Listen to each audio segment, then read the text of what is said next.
Hey guys, what's up? It's Nicole. Welcome back to my channel, Real Talk Recovery, where we talk about recovery from addiction and I share my life with you. I am coming on today because it is our regularly scheduled 7 p.m. Central Standard Time live stream that we've been doing every single night. Yeah, so tonight we're going to talk about, scroll across. Tonight we're going to talk about the imaginary line that you cross when you are first start out using drugs. You know, everybody starts out, it's all fun and games, right? All fun and games. And then all of a sudden, it's like not fun anymore. So I thought we could talk about what it was like. Hey, Mama G. Hey, Nicole. Hey, Sky. Thought we could talk about like maybe if you guys want to come on too, we could talk about what it was like when we crossed that line. And if you guys remember that time when you crossed that line, I know for me, I was thinking back to whenever I first started using drugs, and when was it that I crossed that line? You know what I'm saying? From abuse to addiction. Now, when I think back to it, when I was younger, I was still getting high, right? And it was just chill. Like I was getting high and I don't remember experiencing like withdrawal or having any discomfort, even when I was using like on the weekends and it would go into the week. Because there was a time where I was using cocaine like every single day. And I could go to sleep at night and wake up in the morning and go to school. And hey, Christy. Hey, Kenneth, what's up? I could go to school and I didn't feel like any like lethargy. Like, of course, I was like, damn, I shouldn't have done that last night. But it wasn't anything like it was once I got into like my addiction farther on. You know what I'm saying? Hold on, let me get this link. Once I got into like my addiction farther on. You know what I'm saying? Hold on, let me get this link. Okay, there's the link for if you guys want to come up here and talk with me and share your perspective. Hey, Ricardo. What's up, Ricardo? What's up, everybody? I see y'all. Thanks for being here. I'm sweating, y'all. I don't know what's going on. I'm hot. All of a sudden, I just got like a hot flash. So, okay. Daily use. Hey, Hitman. Hitman, where you been? Staying safe. Me too, girl.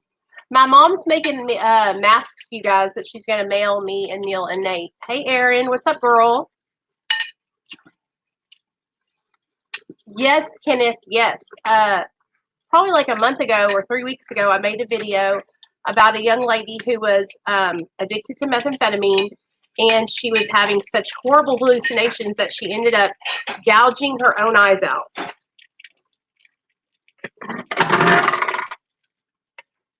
Hey, Lisa. Sorry, guys. Neil's doing the dishes for me. What a good man he is. Y'all want to see? He's putting the dishes in the dishwasher for me. Helping out.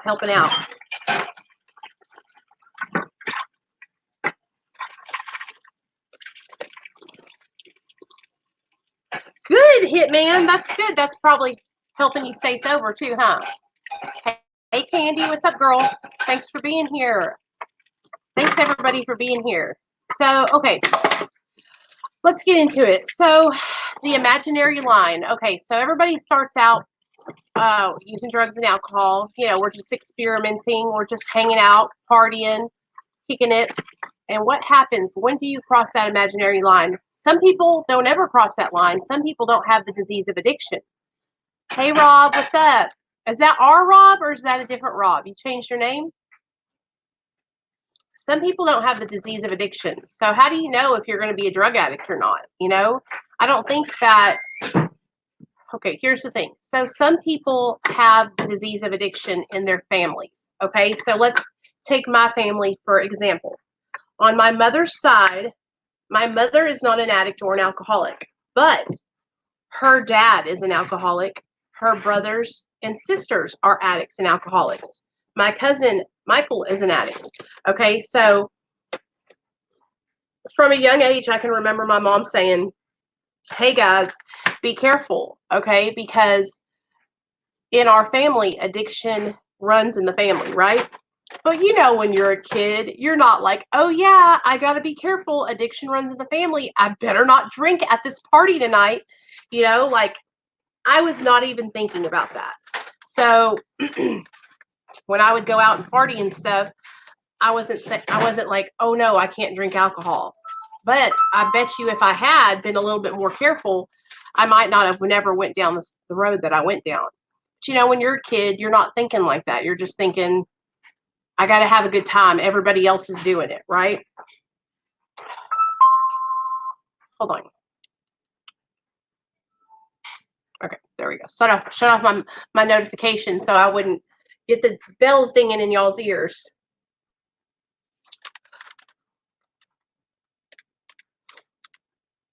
Hey, Daniel. Hey, everybody. Hey, Misty. Hey, Merk. Thanks for being here. Okay, I got some crazy hair today, y'all. Don't be making fun of me. Okay, so let's... I'm so hot for some reason. Sorry, guys. I'm kind of distracted because I just started sweating out of nowhere. Okay, so in the big book of Alcoholics Anonymous, you guys, it talks about when you cross that line. Okay, every addict and alcoholic, before they cross that line, we all experience that time where we're using and there's just like, it's just fun, you know? And so how do you know? How do you know, okay, I'm an addict and I've crossed that line? I'm going to give you guys some examples of ways that I knew I had crossed that line. Okay. So one of the first ways that I can tell you that I was able to identify that I was no longer just having a good time and abusing drugs. Okay. When I was waking up and the first thing on my mind was, I need to get a drink. You know, that was the one thing that I experienced right away at a young age, is that I started wanting to drink alcohol in the morning when I would go to school. I was 17 years old, a junior in high school, fixing to go into my senior year. And me and my girlfriends would go get vodka and orange juice, you guys, and put it in these little, like, thermoses to drink at school. Who does that? Not a normal 17-year-old. Normal 17-year-olds don't want to drink vodka during first period. During first period, I wanted to be fucking faded, you know? Another thing that I remember doing was skipping class, okay? Skipping class and going and getting like stoned on marijuana, right? And all the other girls that I was friends with were worrying about who they were going to take to prom or where they were going to buy their dress. I can remember I made homecoming. Okay. This is way back in the day, too, you guys. This is how I can tell the difference between me and all the people that I hung out with. I was not worried about what my dress was going to look like. I was getting fucked up, you know? I remember my mom like fitting me for my dress, and they were so excited to see me walk across the football field, right? Because when you're at homecoming, you get in this beautiful dress, and then you get to be walked across the stage by some popular football player. And you guys, I hate to even admit this, but I was stoned walking across the field with my dad and then going with my football player that was, escorting me. Misty says, first time I knew when I crossed the line is the first time I shot meth. I always told myself only junkies use needles. Girl, totally relate. So how many of you guys would tell yourselves, oh, I'll never shoot up? Hold on, let me get my water, you guys. I'll never shoot up. Only addicts do that, right?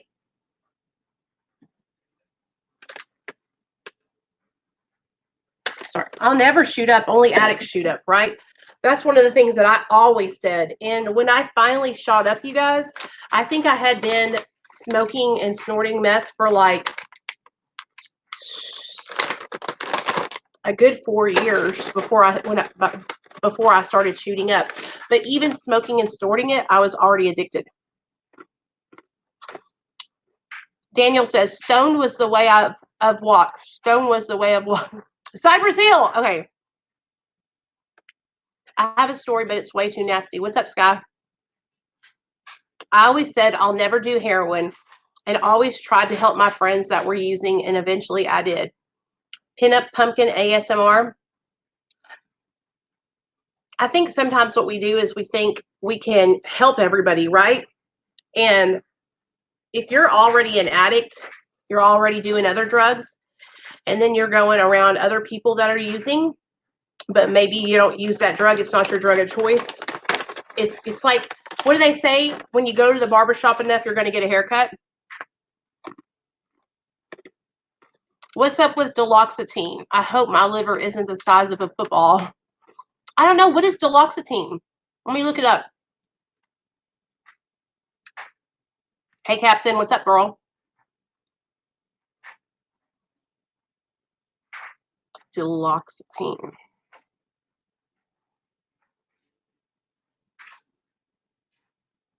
Cymbalta. My husband takes duloxetine. Illuminati.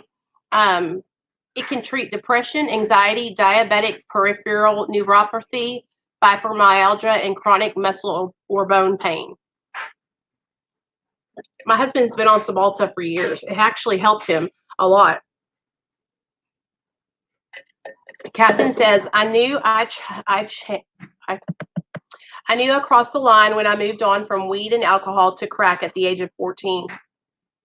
Are people coming on with you on the stream? Yeah, anybody can come up here and share when you notice that you crossed the line. Let me get the link in the chat again. And you guys, any of you are welcome to come up and share tonight. I always love having you guys up here. Let me get the link again. Bada bing, bada boom. There you go. Sky says, I had septum surgery from years of coke and pulled the gauze out of my nose to do lines. Girl, yes. Let me tell y'all a story real fast. So I can totally relate to that. Like actually having to have surgery or being in pain and doing something even though you're like not supposed to do it because it could harm you, right? I know a guy who snorted so much cocaine, you guys, that this part of his nose, he could take this finger and go through it and pull his finger out on the other side of his nose like this. Because up in here, there was a hole in it, completely gone. This is the only thing that was left to connect his nose. The first time I was prescribed Dilaudid, I said, oh my God, this must be what heroin. Before I knew it was synthetic heroin. Misty, the first time I ever did a Dilaudid, it gave me that feeling, you know, when it's like the pins and needles. And I was like, why does this feel like that? You know, but I liked it anyway, right?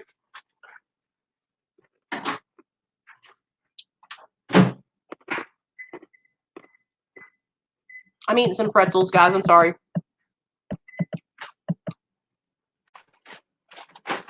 Let me tell y'all another time that I remember crossing the line. I had already crossed it a long time ago, but this was like one of those moments where I said, you know what? Damn, I've got a problem. I was in a coma for 7 days. I've told you guys the story many times. And I was in a coma because I had been on meth for about a week with no sleep. Then I shot a bunch of Roxy's. Then I took some that sleeping pill, Seroquel. Then I took some Seroquel, and I went into a coma. It shut down my internal organs. I was dying. And when I woke up, my mom was there, and she was like, do you know how long you've been here? And I was like, no. And she said, you've been in a coma for 7 days. And I remember thinking, wow, I need to get high. I've been here way too long. I can't wait to get out of this bed so I can go get loaded. Because I didn't want to feel the way I was feeling. You know, I didn't want to feel reality. And the reality was I was killing myself. And my addiction had taken over my whole life.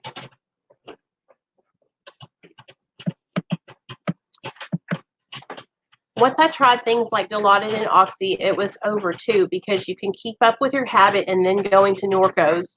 You would need more after trying Oxys and stuff. Oh, yeah. heroin is cheaper. Oh, these are if y'all haven't tried these pretzels, these are the best pretzels. Dots home style pretzels. They have this like seasoning on them. Hey, Deidre.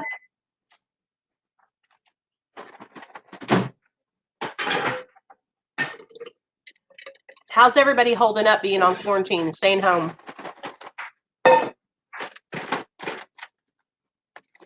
We went shopping today because we had to buy a couple things and got Nate a new setup for his room. Could you explain the best recovery route for an alcoholic? Sure. I'll tell you my opinion on the best recovery route. So, or what I've seen work for people. Get involved in therapy. First of all, a therapist would really, really, really help. Okay? Get involved in a therapy program like somebody that understands the disease of addiction. And then choose yourself a good program of recovery, either a 12-step program, a Celebrate Recovery. I recommend Alcoholics Anonymous because you get a sponsor and you work 12 steps and it helps you with that connection, because one of the things that addiction does to us is it separates us from everyone else, right? And so if you can get connected with somebody who understands what you're going through, a sponsor, and you can talk with them, they can help you on your journey to getting sober. And just so you know, if you're an alcoholic and you're having cravings, there's also a maintenance medication that you can get put on called naltrexone that will help with your cravings and block the effects of alcohol. I think they call it antabuse, or at least that's what they used to call it. And that would also help you. So that way you have something that is helping block that alcohol and the cravings. Then you have therapy, right? So that way you can process your feelings, underlying issues. Maybe you have mental illness that you don't even know about. Maybe you don't recognize it. Maybe depression, maybe anxiety.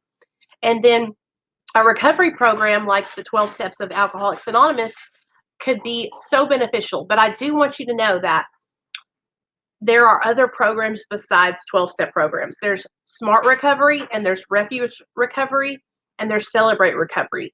And those are all programs that are recovery programs that you can get connected with other alcoholics and addicts that you can relate to. Okay, so antabuse, I know if you drink alcohol, it will make you deathly ill. Now, I don't know if it's the same as naltrexone, because naltrexone is the one that is like a blocker, right? Hope that helps. I told you, Candy. Oh man, I've had some Seroquel nightmares. My ex-wife's parents own an assisted living program, and we basically had a never-ending supply of stuff like Seroquel. Ugh. I drank a whole gallon of milk one time on Seroquel, y'all.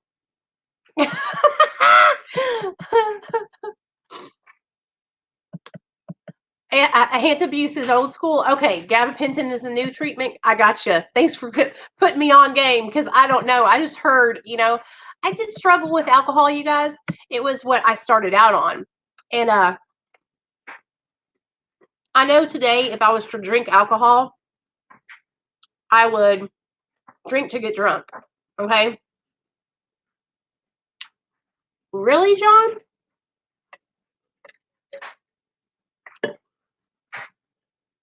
Okay. So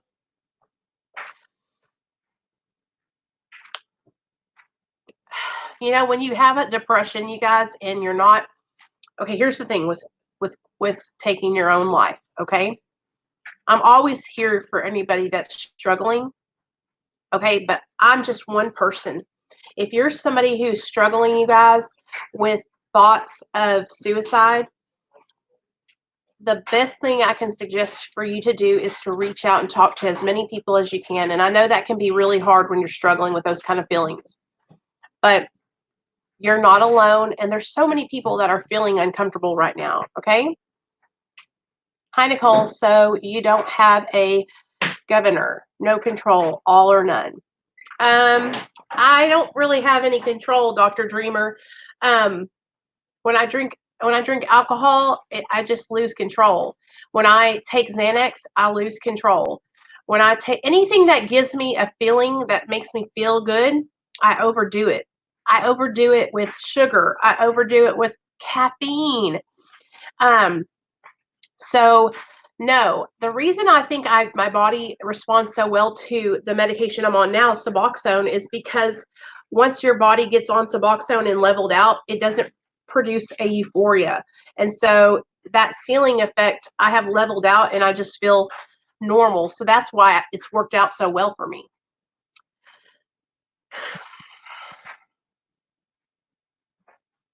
Oh, wow. What the hell? I've decided to come on. I'm so glad you came on. Talk to me, baby. Yeah. Talk to me. Lighting's terrible, but maybe you can see me. I don't know. Whatever we were talking about when you crossed the line. Tell me about it. Okay, so I'd been doing pills for God knows how many years, whatever. Then hanging around someone older, of course. And I discovered that they were melting down and shooting up. Had to have been morphine.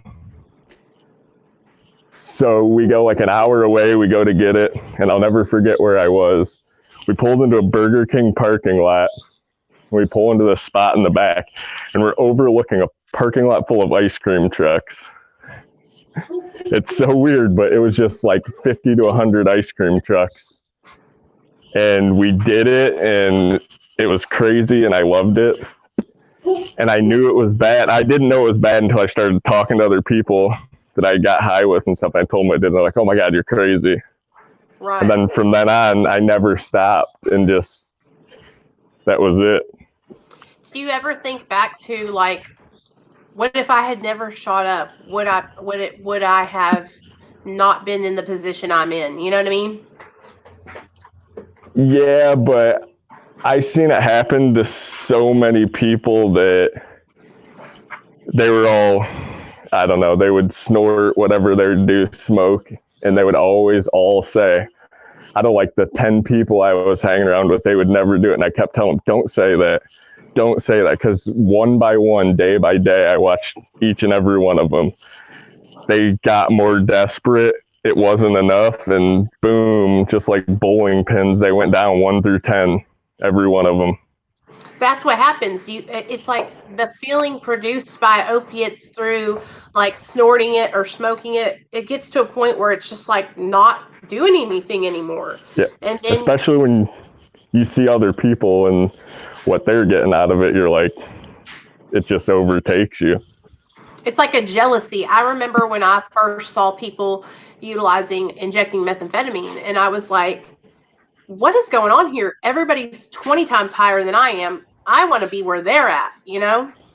Yep. Everybody's like, oh shit, it's Merck. I know, I can't see the thing. It's so weird. They said, finally, a face to the man. Merck is like my A1 since day one moderator on the channel, you guys. He helps me so much with linking everything and just being here to support and share the channel. So I appreciate you so much. I love you with all my heart. You're such a great friend and supportive of Real Talk Recovery. You know that. Yes, I love doing it. It's awesome.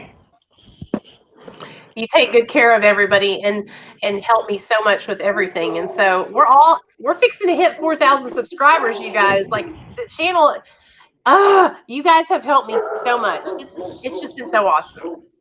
Yeah, it's great. It's awesome. I'm glad I'm here. Especially right now, man. It's a crazy time. And like so many people are so thankful right now for finding this. Right. And honestly, like every time I think about like not coming on or something, then when I do come on, I feel so much better because it's like I need to get out and talk and socialize with people other than my son and my husband. It's like it feels like we're face to face, you know? Right. And even if you could spend like 30 minutes and you get on here and no one's even said anything incredible, but it's just being around people that are in the same frame of mind that you are, you know? We are a little bit different than the rest of the world. How did you finally get sober, Merk? Well, I had one of my older cousins. She had a friend, and her name was Lisa. And I don't remember. I think one of my sisters told me, like, she's doing this stuff. She's seeing this doctor. It's helping her. And I reached out to her, and she helped me out. And I was probably like on my 15th day of being sick off black tar. Damn. And she came over and she helped me out. She gave me what she had, whatever, not the right way, but it was 11 years ago. And I called and I finally found somewhere. I waited like 2 months. I did what I had to do until then. I didn't get high, and I got in somewhere and never looked back. I'm so proud of you, man. I mean, sometimes I would have never stopped. I never would have stopped. I couldn't. I tried, and I'd go 3 months, 4 months. I think one time I went 6 months, but it honestly, I was probably at 6 months. My cousin was like 16 years old, and we worked together at a family business, and he pulled out a piece of foil and he had black tar, and that was it. That was my last run, and it lasted 4 or 5 years. Damn. And getting on Suboxone has totally saved your life, and you have stopped using heroin. Yes, literally. I could say out of 10 people that I know, 9 of them are dead. I probably know one person that I used with, maybe 2. That's it. The rest, they're dead. And I feel like people think oh, well, you should just be able to quit and just be sober. It's like, yeah, okay. That's the thing though, with heroin and the opiates that are around now, you're taking the chance of overdosing and dying. So what happens is a person has that shame. I can't be on Suboxone. Suboxone is not sober. And so they don't get on Suboxone, and they continue relapsing on heroin and fentanyl, and then they die. So if getting on Suboxone is going to help somebody not die, that would be the best option. And I don't understand why there's even a question about that anymore, you know? Yeah, to me, it's a million times better than death, because that's the only other option. Like, I know somebody I grew up with. We didn't hang out while we were using. We were friends before that when we were younger. And then a few years ago, we reconnected. He was sober. He got on Suboxone for like a year. Then he was off of it for like a year. I didn't see him for like 6 months, and I got a call. He died. He relapsed. He used. First time, whatever, that was it. That's all it took. One time, he was dead. A week before that, his sister died in overdose. So it's crazy. It's not worth it. It's not worth it. And that, to me, it's not worth that one risk, one time. It's just, I'd rather deal with taking a medicine. And exactly. I'm the only person that has to deal with it. Right. I'm to the point now, I don't even tell anyone anymore, because I don't want to hear their shit. And it ends up ending in me telling them to go fuck themselves.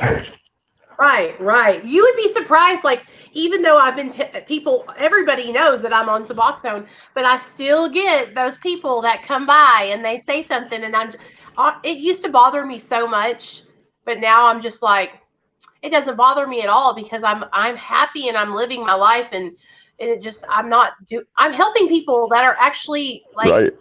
Same as me. So it's like, you could tell me all you want how it's not this, that, and the third, but it's like, we have evidence here that people that are on maintenance are living. That's what I've thought back, like, especially this past like 6 months, year, when people start telling me that stuff, I'm just thinking in my head, like, listen, dude, I'm 11 years into this. I have nothing bad to show for it.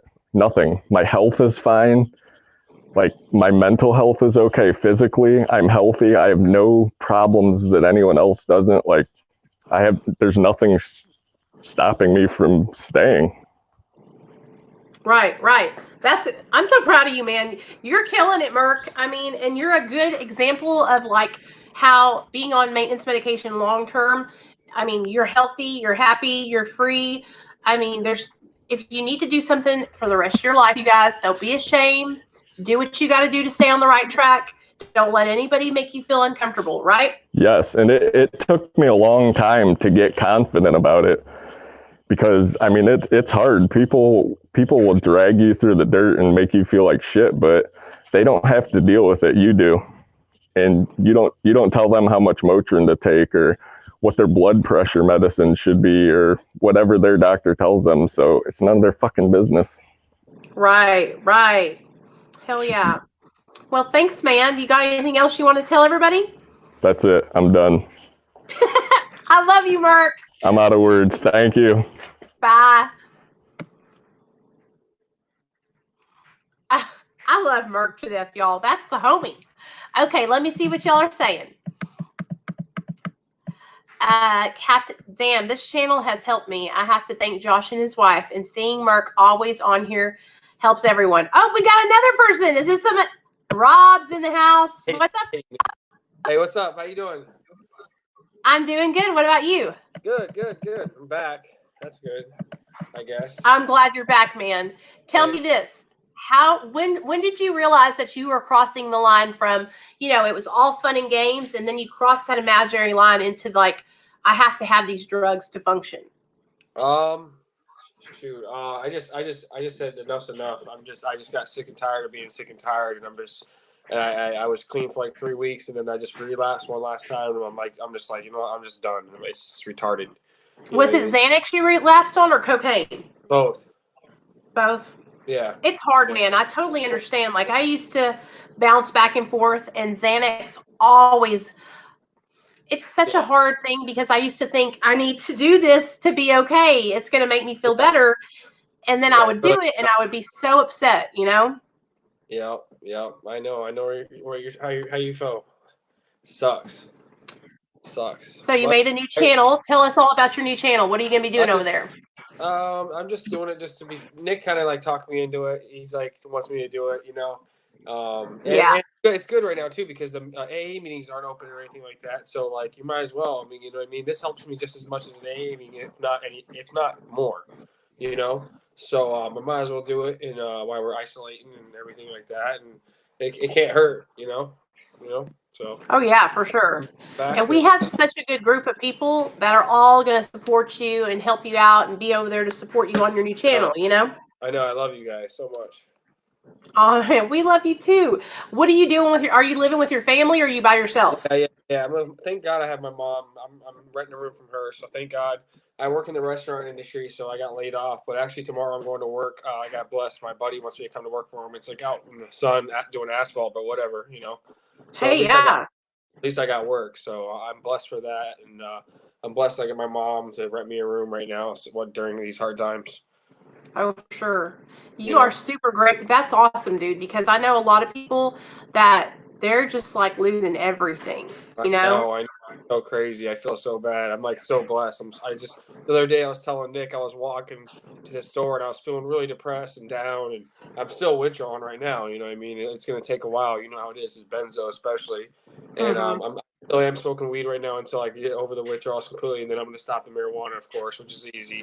But I was walking to the store and I was feeling very ungrateful and just down and out. And as I was walking, I could see the tip of the top of the jail, miles away, but I could see it because it was so tall. Because I live in that neighborhood, like that side of town, and I was just thinking to myself, and I just started praying to God. I was like, you know what? Why am I like depressed that I'm in the house in quarantine when I've been in that jail before for over a year straight, and or I could be in that jail right now, So I was like, so I humbled myself and I prayed, and I was like, you know what? It's not that bad, It's really not. We're all gonna get through this.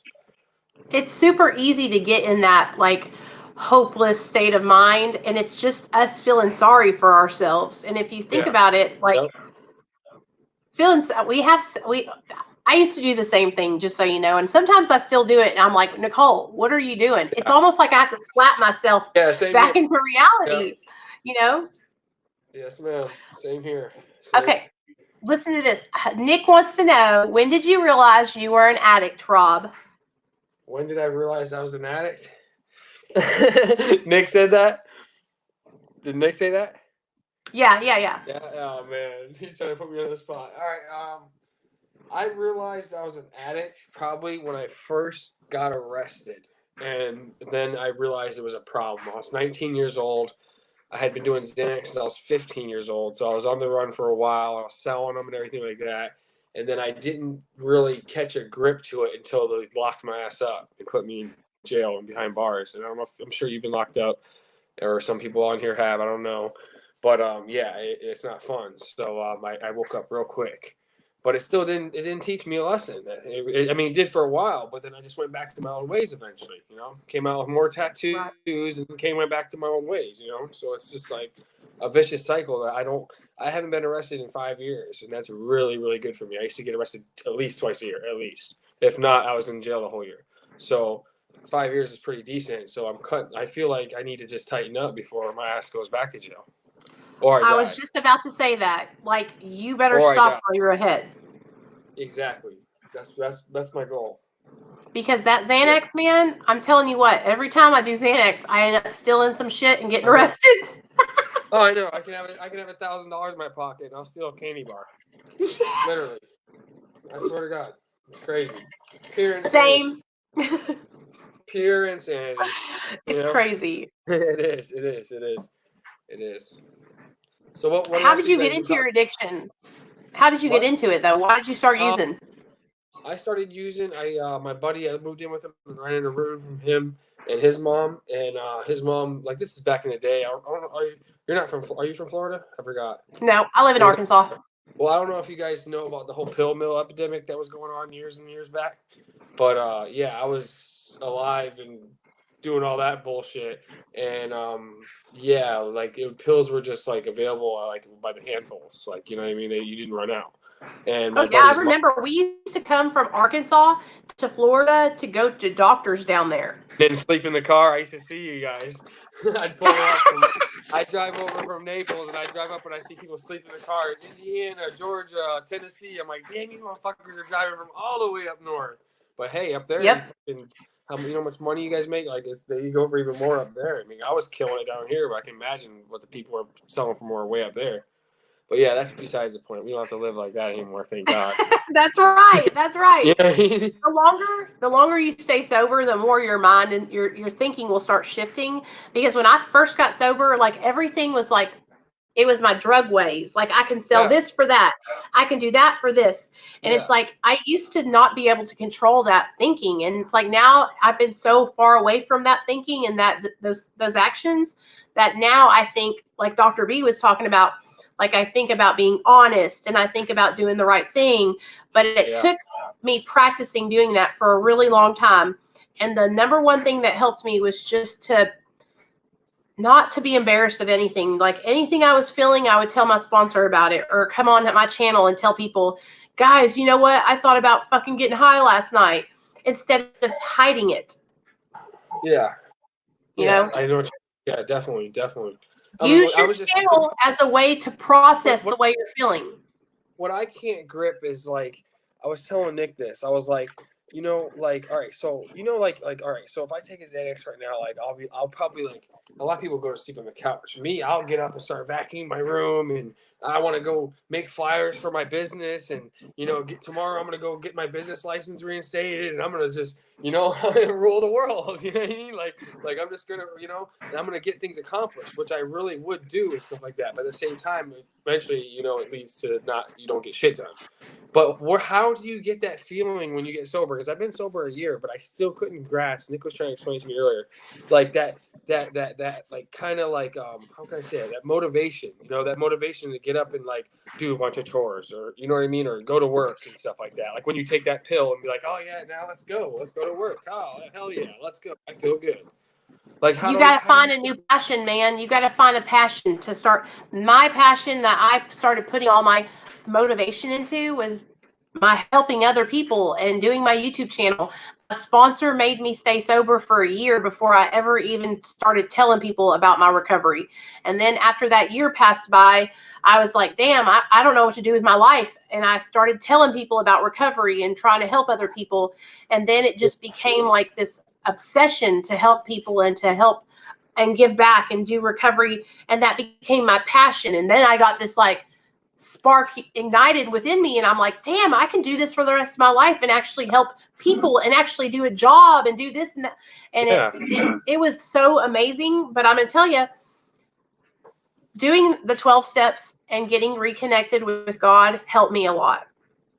Yeah. Actually doing the steps, Rob. I know, I need to actually do them. I've never once really actually, to tell you the truth, to be honest. Neither did I. I did the program, even when I did the program, a year-long treatment program with Nick, where I met him and did a year with him.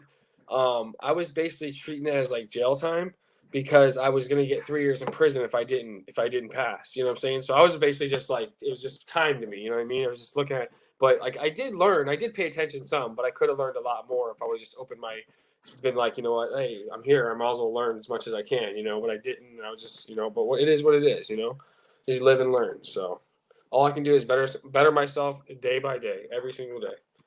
Take the time that you have now and like really invest it in building a relationship with another, like Nick, a sponsor, somebody that can guide you and show you the way to live. Right. And you're going to have to take suggestions, and you're going to have to humble yourself and pocket your pride and actually be like a newborn baby and let another man show you how to live your life. Because baby boy, you don't know how to live your life. I know I don't. You're right. You know? No, you're right. And listen, I didn't either. I'm telling you that because I was the same way. Like, I've always been really prideful, really full of myself, ego, and like having to listen to some other bitch tell me what to do. Fuck that. you know? Man. But it is what it is. The best. It helped so much when I actually did. And what I did was I got an old lady, like 65 years old, to be my sponsor, and she was not playing around. And I listened to her, though, and she helped me so much. She helped change my life, and now I'm able to do that and help other people. But you're only going to get what you put into it. If you don't put 100% into trying to get recovered, you're only going to get 50%, you know? And so you want to stay sober and never look back. You got to put so much effort into it, just like you put effort into getting in drugs, you know? Yeah. I know if I put all that effort I put into in money, I put into for drugs. I mean, I could own. I mean, all of us could. We all have. Mercedes. You would be untouchable. We all have our own business, have Mercedes, you know. I have people tell me all the time. They're like, Nicole, you're such a hustler. Like, look at you. And it's like, that's because that's the way I was in my addiction. I never slept until I had drugs. Right. No. So I'm not going to sleep until I got recovery, and I'm not going to sleep until I can help other people find recovery. And so putting that effort into that, it helps me so much. It helps me stay sober. It helps me stay healthy, you know? Yeah. No, I love it. I love it so much. Even when Nick first put me onto this, I was like, "Oh, Nicole's freaking awesome!" Like, because you were the first person. You were the first person that you're the first person that I put me in like, you know, to prescribe the channel. So you're the first person I was watching it, and you were. I remember last time when I got sober like I was feeling real down and out, and you guys all hit me up, and it made me feel better and everything. I was like, this is crazy, Nick. How can recovery be online? He's like, it is, man. It's a family recovery. And I'm like, oh, that's pretty cool. I like it a lot, you know. So yeah, I'm happy to be back. We're happy to have you back. We love you, man. Okay. Love you guys too. Thank you guys so much. All right. You want me to let you go now? Sure. Yeah. I mean, if you guys want, I mean, if there's other people, I don't know. I can't even see the chat or nothing like that. So yeah, I'll talk to you guys later. I'll keep in touch with you for sure. We'll be come back into the chat. Come back in the chat and comment so they can all go subscribe to your channel. Okay. Okay. Yes, ma'am. And put out a video so that way we can hold your ass accountable. Oh, I just put one video out, but tomorrow I'll put another video out. Promise. Okay, we need one video a day to check in. I got you. All right, Rob. Love you. I love you too. Talk to you later. Bye. All right, you guys. We're having a good night tonight. I like when you guys talk to everybody. It makes me excited. You guys to all succeed in your recovery, and I want you. There's so much out here. You don't have to do recovery by yourself. You have all of us to support you. And man, I was first starting out that I knew about like an online recovery community. You know, I didn't know there was out there, you guys. like there is. And so there's no reason why it would be alone like we're alone, because we're not. We literally at each other's fingertips. Okay, so let me think. Okay, so let me read y'all's comments. In fact, I'll do it on my phone so that way I don't mess it up. Okay, so Daniel says, when we put that same drive we had to get high in living, we are usually way above the curve at work. That's right. Every job I've ever have excelled at that job and really well, and got raises and got, and so anything we put our minds to, us addicts are the shit. Let's see.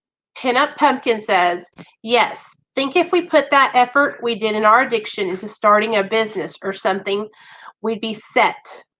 Oh, exactly. Candy says, thanks, Rob. Okay, am I cutting out now? Can y'all hear me good?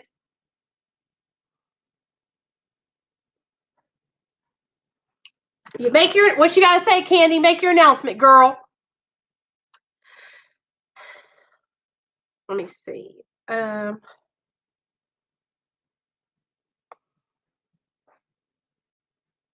you coming back, Rob? I'm back, Rob. No. Oh shit. No, I don't know how to get off it. I'm sorry. It says you're in back. You're in backstage. It said you're in before this. It says you're in backstage. Only she can see you. Blah blah blah. And I couldn't figure out how to get out. So I called Nick, and now he just hung up on me. Listen. Thanks, Nick. Look at me. Look at me. Click leave. I did. And I'll let. Bye. There you go. You're gone now. Y'all, you know what? I was afraid that he was going to be getting naked over here on the backstage, and I was going to see him. I was like, oh my God.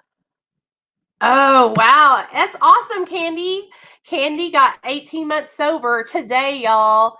Congratulations, girl. Hey, Shannon, what's up, girl? Mama G says she got a pharmacy technician job. Okay, let me talk to y'all about this. So Mama G just got a job at the damn pharmacy. Mama G, first of all, that's great. I'm happy for you, girl. But are you sure that you need to be doing that job?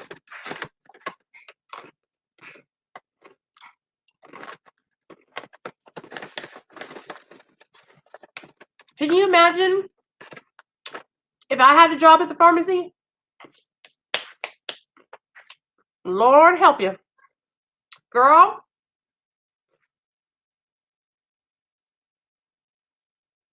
Mama G, be very careful, girl. Because if you end up doing something stupid there, that's a big charge. Are you ready for that kind of responsibility? You know I support you and I love you to death, girl, but that's a lot of responsibility.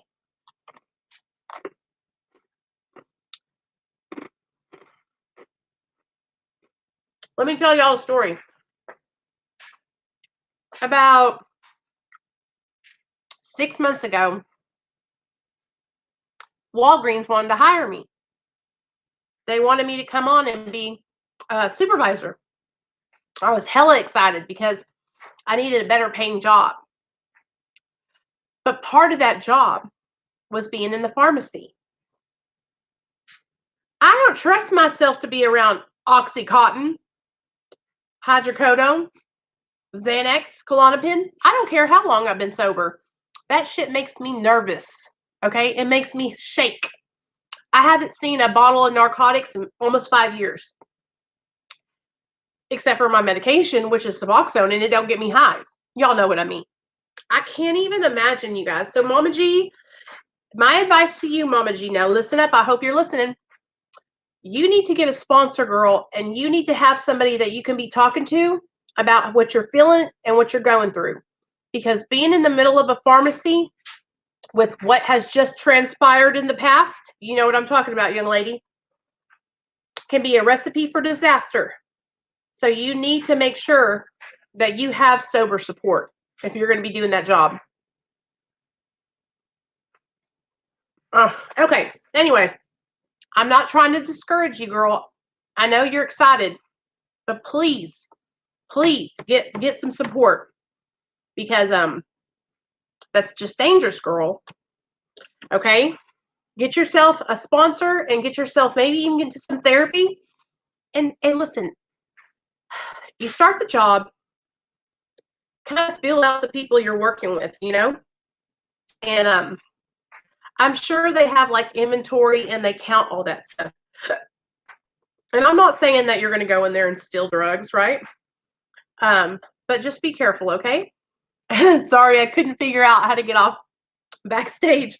Rob, I was like, he's fixing to get naked on camera, and I could see you, but they couldn't. I thought you were going to walk off and start taking your clothes off. I was like, oh. Over there on Dr. B's live stream, I sat backstage for like 15 minutes, y'all. Oh. I'm having a good time. I'm so glad you guys came up to share with me this evening. If anybody else wants to come up and share, let me get the link. If anybody, and yes, go subscribe to Rob's channel so we can keep him accountable.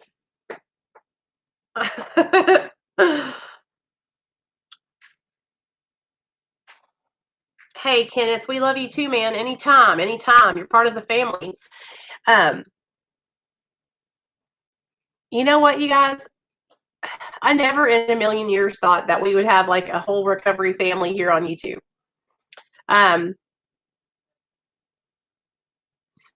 Justin, that's because you manipulated the medication and didn't take it. You were diverting it, taking it every 3 or 4 days. That's not the way you're supposed to take it. If you take it as prescribed, it doesn't get you high at all. And you know that.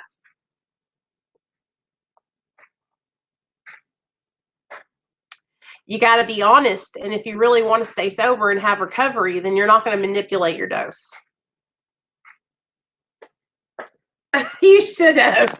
No, I would have been screaming, "You're on, I can see you.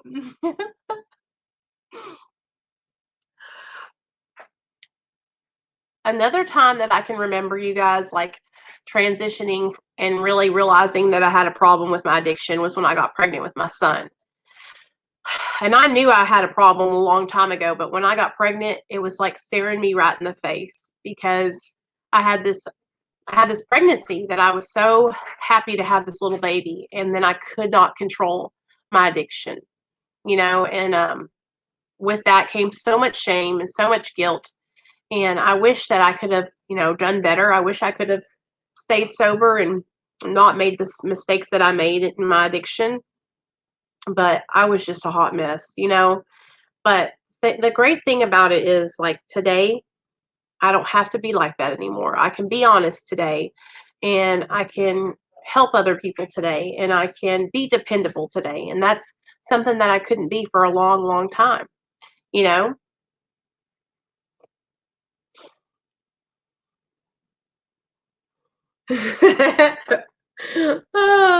I've seen enough. When you guys, we had a live stream earlier today over on Derek's channel, and I don't know what it is about you guys when y'all come on a live stream with your shirts off. I'm like, what is this? Is this like a striptease or something? Get your clothes on. We don't want to see that. What are you doing? On that popcorn, maybe dropped a couple. Look at my face. Oh shoot, never mind, it changed. So I'm proud of you, Candy. Congratulations on your 18 months. Does anybody else want to come up here and share before I go? Because I'm tired, you guys. I've been on Derek's live stream, I've been on Dr. B's live stream, and now we're going to wrap up this one. Anybody out there that's struggling, you guys, you're not alone. You don't have to keep on going down the road that you're going down. Reach out for help. Don't be ashamed or embarrassed to ask for help. There's no reason to be ashamed or embarrassed, okay? that shame and guilt that keeps us from reaching out. It's just, it's your, actually, we started mandatory nudity. Oh, can you imagine? Lord help us all.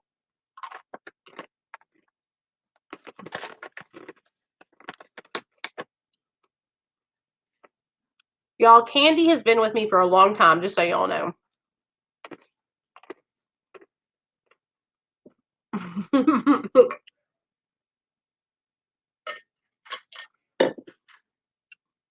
Oh, Peanut Pumpkin, I need to go to your channel and subscribe. I don't know if I did or not. Let me see. Channel and subscribe. Naked meetings. Lord, I gotta lose some weight before we go naked.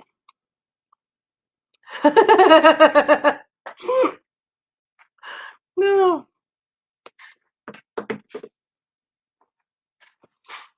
Today's Sunday. We'll probably do one tomorrow or Tuesday, Nicole. Good. Make some more videos. And you got all the time in the world. If you're somebody who has a YouTube channel, like right now is the perfect time to start making videos. And another thing I've noticed, you guys, since I've started live streaming nightly, that my videos are getting recommended more into the whatever it's called, algorithm. So yeah, it helps a lot when you're consistent on YouTube. If you take long breaks in between your uploads, YouTube stops recommending you to people. So if you're somebody who has a channel, stay consistent, okay? Everybody go subscribe to Candy. Go subscribe to Pinup Pumpkin channel. ASMR, go subscribe to Rob's Road to Recovery. Go subscribe to Nick's Hopeless from Hopeful. And I love you guys. Does anybody have any burning desires? It's okay. I understand. Listen, like I said, a lot of people are like, oh, it doesn't take a lot to do a video, but it is a lot of work, you guys, to come on and be here and be present. Like, it's like taking, you know what I'm saying? You're like taking time out of your day to come on and do stuff. And not that I mind doing it. I love doing videos, but a lot of people don't understand that it takes a lot of effort. So I got to start making some more pre-recorded videos. I think I'm going to do an update on the Chosen One on Becky, you guys. I haven't been able to find or see her anywhere. And I'm honestly really, really worried about if she's okay. And so I was thinking about doing an update on that. Because whenever I make those videos, for some reason, YouTube picks it up and actually suggests my channel to other people. But you know what helps me out a lot, you guys? Listen up, people. When you guys share my videos, thumbs them up, and leave a comment, it helps me, okay? So even if you think your comment doesn't matter or whatever, your thumbs up doesn't matter, when you comment, thumbs up, subscribe, share, it really does help my channel, you guys. So help me out here. Share these videos, thumbs them up, comment. Share the video, thumbs it up, comment. Okay? So, hey, Nicole, you know what? There's so many missing girls. I actually need to do my research more because I'm not sure of all them that are missing. I know that a lot of them have passed away, you know? Thanks, you guys. I really appreciate it. Like, I don't want to be, I hate saying that stuff because I feel like it's like a repetitive kind of thing, but it really does help my channel out. And I don't push it a lot, and I make a lot of live videos, which, you know, live videos aren't really good for your channel, but my channel is about supporting you guys and having you guys here to interact with. So as long as you guys are here to interact, we're doing live streams. I don't give a fuck. So anyways, I love you guys. I'll let you go. Be good, okay? And I'll see you guys tomorrow night at 7 p.m. Central Standard Time every single night without fail, okay? And if you guys have any requests of things that you guys want to talk about, send me your requests. Tomorrow night we have a speaker coming on the channel, so that'll be a different, like a little change of pace from the last couple of videos where it's just been me. So I hope to see you guys here tomorrow night. Have a great night, and I love you guys so much.